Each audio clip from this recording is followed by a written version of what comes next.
It feels like you can get your credit scores anywhere these days. Random websites, card statements, budgeting apps, heck, even your dog might bark out a few numbers. It's true. Credit Karma isn't the only place you can find them. But we actually do more with your scores to help you find your next financial opportunity. Like a more rewarding credit card, a game plan that helps you pay down debt faster, or a personal loan to help you save more on interest payments each month. Cha-ching! The possibilities are kinda endless. Download Intuit Credit Karma today to get started. This episode is brought to you by Amazon. The holidays are here, and you know what that means. It's time to get your friends and family the gifts they deserve. Take the stress out of shopping with Amazon's great deals and low prices on a huge range of items from toys to tech and much more. Whoever you're gifting for, Amazon has great prices on everything you need this holiday season. Shop early holiday deals now.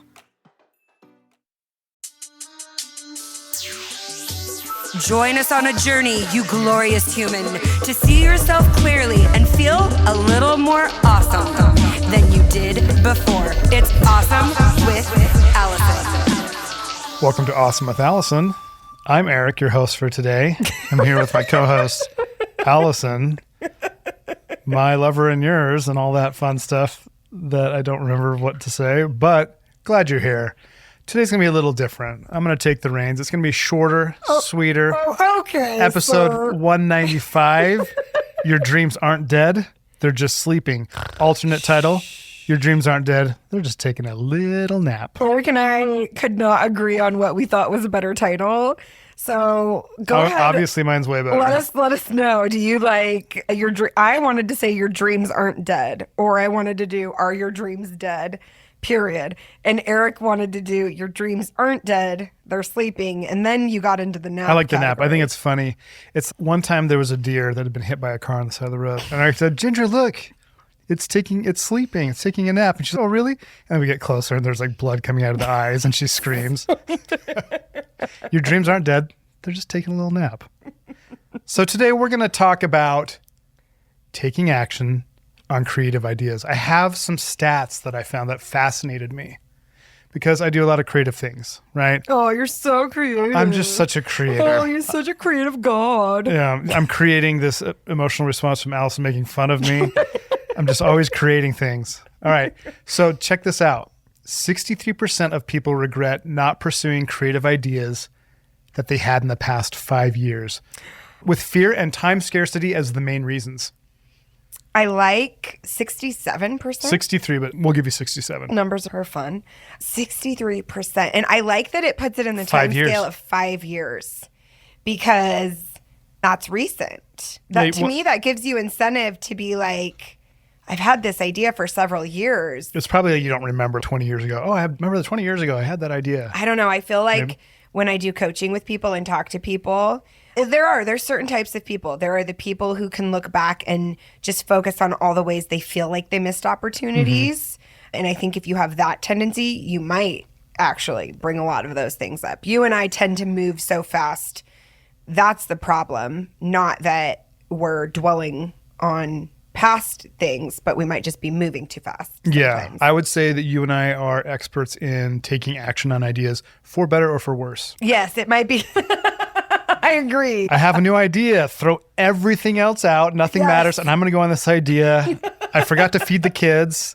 The chickens are dying because we haven't watered them. Everything is right now. This is my new idea.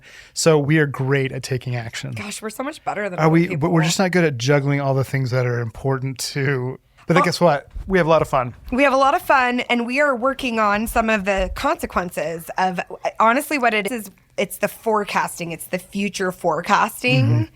I think, like we aren't thinking about it too much so we can take action, but then sometimes we aren't thinking about it too much. So we're not here to teach balance. We are actually not experts on balance at all, but I would say that we are experts on creating, like taking action on creative ideas. But I will actually say in our defense, like nobody's an expert on balance, but we are experts on trying to live creative lives that we very much love, but that aren't detrimental to our health or the people around us. Yeah, that's true. And that's maybe more the goal to me than balance. So once again, 63% of people regret not pursuing creative ideas they had in the past 5 years with fear and time scarcity as the main reasons. This might be you. You might be listening thinking, yeah, there's no time for that. There's no way I could Give possibly me another do it. stat. Okay, his next stat is small wins matter. Studies show that setting micro goals like writing 50 words a day increases chances of long-term success by 39%.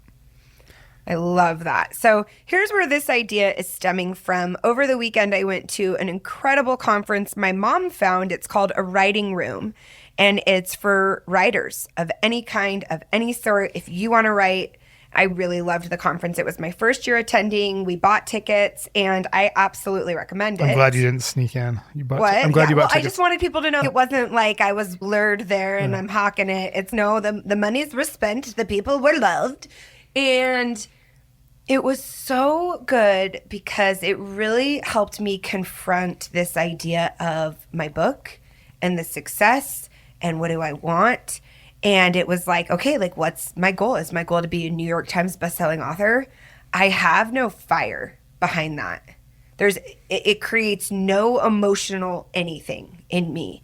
And for so long, the dream of having a book published lit so much fire in me, it was enough. But what I can see happened and what this conference really helped me see was it was always about the writing for me. It's about the joy of writing, the art of writing, the craft of choosing words and putting them together and being delighted by the outcome. I watched Keanu Reeves' Much Ado About Nothing, and I did a semester abroad in London studying Shakespeare plays. I'm a nerd, man. Like I love those Shakespeare plays. And I was listening to the language and I just was like, oh, this just feeds my soul. So there were some really good questions that different speakers asked at the conference that had me really understanding that the goal is the process. And so when we talk about those small wins, what I'm turning back to and what I'm looking at is, can I take the process seriously? Can I commit to the process? Can I commit to these things I want?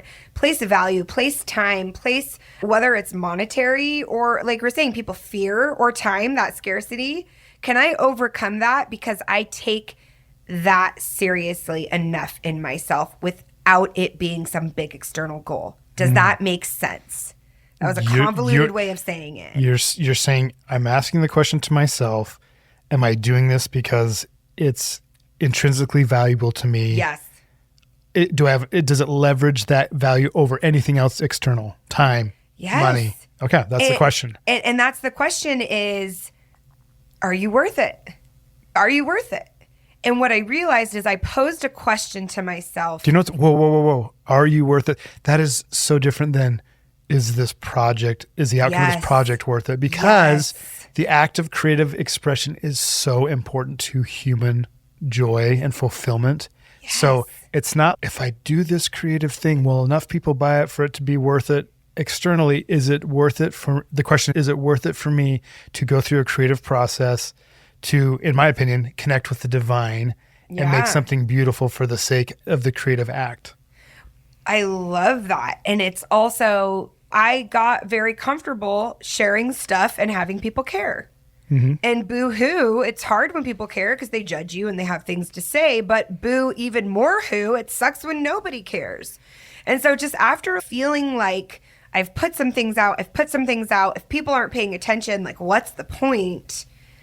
I really wanted to examine that and get to a place of fire and passion and connectivity within myself so that I can leverage that emotion to move me in the direction that I want to move, right? And at the end of the day, one of the reasons I haven't felt like writing or putting new ideas together in that specific way is because there's a part of me that is, if it's not going to make a big splash, what's the point? And the different external, it is. And it comes back to the point is, am I worth it? And I wrote, this was one of my takeaways, is I wrote, I'm going to write every day to remind myself I'm worth hearing and that I'm worth listening to. And isn't that ironic that like I'm writing to remind myself I'm worth listening to, and here I am going, but if nobody reads it, am I worth listening to? And so these creative pursuits, why I like the idea of small wins matter, but also my biggest takeaway is this idea of freeing your mind. And this is what Eric and I have talked about moving forward. We really want to talk about this, focus on this, because we really believe that this is something that is going to bring more joy and peace into people's lives, is when you can free your mind from the limitations you've set for yourself, you can access these creative pursuits. When you can free your mind from the time scarcity, when you can free your mind from the fear that keeps you from going after those creative ideas, that's where the joy and peace is. It's not necessarily in the achieving of them, but it is in the very act of allowing yourself to see clearly and see in this different way. And that is what I care about. Because I've described it this way in my own mind. It has felt like I'm both Rapunzel and Mother Gothel is like she's keeping her captive, but she also, we're both sides of it. And I feel like I've kept myself captive in so many ways. And then when I've been able to free my mind of those constructs, it's like I'm let out of my tower, right? And so that's what I am so passionate about. And we're going to share one more point, but before we do, because I am so passionate about this, I actually came right back and opened up some coaching spots. I've got She Can't Be Stopped. I'm launching that business. But at the end of the day, if I don't talk to you guys, it's just not the same for me. And this is what I care about so much. So I've opened up a few coaching spots, and I'm giving you podcast listeners $20 off. And there's just a few of these spots, and there's a specific link to the ones that are $20 off. You won't need a code or anything in the podcast description. And I would love to help you free your mind, because I think that's what I have been working on these past decades. You're an expert at it. When I get all jumbled and I get overwhelmed, you help me dissect, like, what is the actual issue? Is the roadblock an actual roadblock? And I walk away annoyed that you're so good at it, and then I don't have any excuse to not do it. It's a problem. Yeah, it's of course the reason why I'm good at it is because I have to do it for myself all of the time, right? It's the medicine that I need. And I was talking to my mom, who I was at the conference with, and I just tear up every single time I think about it. I get that fire, I get that passion of, if I am writing, and that writing can help someone free themselves from the prison of their mind, a pain I know so, I'm here for it. Yeah. And even if that writing only frees me from the prison of my mind, I am worth listening to. I am worth hearing. I am worth showing up for. And I believe that for you. You are worth hearing. You are worth listening to. You are worth showing up for. You are worth not giving up on. You are worth the effort. You are worth the attention. And you deserve to live a life filled with joy and peace, and a life that you are proud of. You deserve that. You deserve it. You're not entitled to it. You're not better than anybody else, but you deserve to live a life that you are excited about. There's going to be hard crap no matter what, but I believe that for you.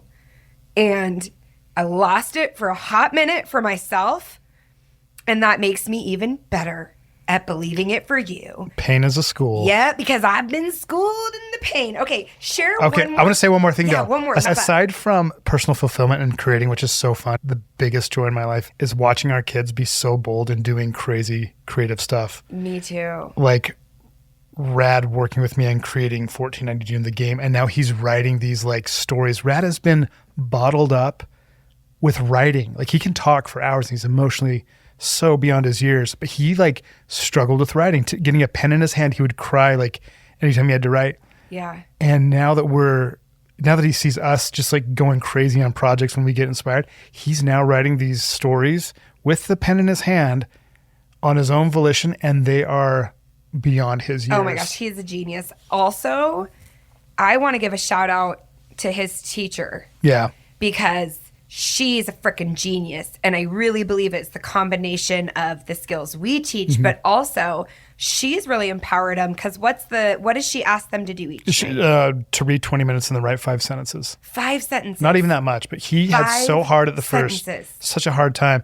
He does it every night. It's fine. He enjoys it. He never fights it. Now he's writing on his own. But my point is this, is if we aren't true to unlocking our creative gifts that we have, we're not giving permission to our kids or others around us that it's okay or that it's a good thing. And what could be lost? There's so much potential. I don't want to be like fear-mongering, but there's so much. No, let's fear-monger. It's really sad. Let's do it. It's really sad to what might be bottled up and not expressed that could bless the human race, great or small. So I really love that. The third one I want to talk about is creative persistence. This is a cool stat. It says people who commit to creative goals, like a book or a podcast or whatever, it doesn't matter what it is, for at least 30 days are 42% more likely to complete them eventually. So like creating a habit, in my mind, creating a habit is so hard.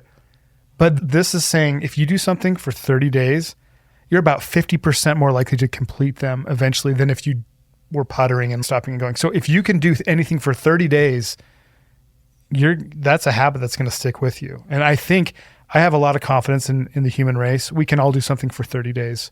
Like a micro goal, like writing for 50 words a day or talking to the mirror. Like I've had a fear of talking. This podcast, like my own podcast, scared the crap out of me because I don't like talking. I didn't think I was good at it. And so talking to the camera and practicing, and now I can talk fine. I'm still not great at it, but it's opened me up to be able to express and share my thoughts. So small micro wins and then persistence is statistically to unlock your creative dreams. I love that. And so back to the title, are your dreams dead? They're not dead. They're sleeping. And maybe you're like me. Maybe your dreams aren't lighting you up anymore. Maybe you need to look at the approach you're taking or where the focus is. Maybe you're focusing a lot on the results and not much on the process. And like me, when you shift to focusing on the process, you're going to find that passion again. But I do believe that curiosity and interest, for me, they are huge things that help my anxiety and depression. And so I offer them as tools for making your dreams come true and for not feeling miserable. Hey, freaking man. So remember, I would love to help you free your mind. I'd love to talk about these concepts, specifically how they apply to you and provide any insight. Do you want to write a book? Do you want to start a podcast? Are you a coach? Are you a parent who just wants to feel like you're not freaking out? Whatever it is, I would love to talk to you. So you can grab one of those discounted $20 off spots in the show notes. And we would love if you guys leave a podcast review. We're still accepting nominations. We are so grateful. We know that you are listening, and we are so grateful for you. I want to remind you that only you can be you, and you are already as awesome as you need to be. My lover, do you have a song? Oh, yeah, here it is.